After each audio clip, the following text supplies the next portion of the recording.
एक बार की बात है, बादशाह अकबर के दरबार में उनसे नौकरी मांगने की फरियाद लेकर एक व्यक्ति पहुंचा। उसकी कुछ देर बातें सुनने और बुद्धि की परीक्षा लेने के बाद बादशाह ने उसे चुंगी यानी टैक्स वसूलने वाला अधिकारी बना दिया। बीरबल भी उस दरबार में मौजूद थे। उन्होंने उसे कुछ देर ध्यान से देखने के बाद कहा कि बादशाह, यह व्यक्ति ज्यादा ही चालाक लग रहा है। यह जल्द ही कुछ न कुछ बेईमानी जरूर करेगा।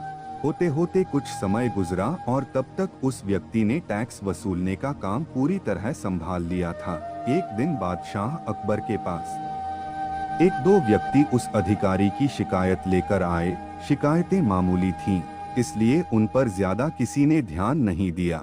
उसके बाद रिश्वत लेने और जनता को परेशान करने के आरोप भी उस अधिकारी पर लगने लगे। इतनी शिकायतें आने पर बादशाह ने सोचा कि इसका तबादला ऐसी जगह कर देता हूँ जहाँ इसे बेईमानी करने का मौका ही न मिल पाए। इतना सोचते ही बादशाह ने फैसला किया कि उसे अस्तबल का मुंशी बनाया जाएगा। फिर अकबर ने मन में कहा कि अब घोड़ों की लीद उठवाने के काम में ये क्या ही बेईमानी कर पाएगा। वहाँ मुंशी के पद पर पहुँचते ही उस व्यक्ति ने फिर रिश्वत लेना शुरू कर दिया। उसने सीधे घोड़े की देखभाल करने वालों से कह दिया कि तुम लोग घोड़ों को कम दाना पानी खिलाते हो। इसका पता बादशाह को चला है, इसलिए मुझे लीद को तोलने के लिए भेजा है।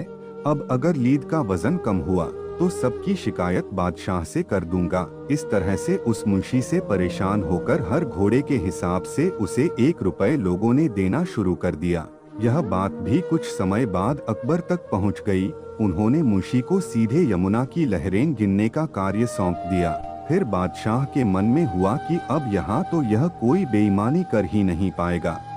कुछ ही दिनों में जैसे ही वो व्यक्ति यमुना किनारे पहुंचा तो वहाँ भी उसने अपना दिमाग दौड़ा लिया। वो नाव से सवारी करने वालों को रोक रोक कर कहता कि मैं लहरें गिन रहा हूँ, ऐसे में तुम लोग यहाँ से नहीं निकल सकते हो। इसी जगह पर 2-3 दिन तक रुकना होगा।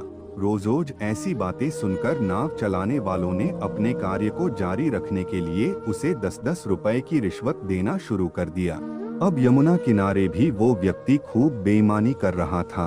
1-2 महीने में यह बात भी बादशाह तक पहुंच गई। तभी अकबर ने एक लिखा हुआ आदेश भिजवाया, नाव को रोको मत, जाने दो। वो व्यक्ति चतुर था, उसने बादशाह के आदेश वाले पत्र को नावों को रोको मत जाने दो कर दिया था।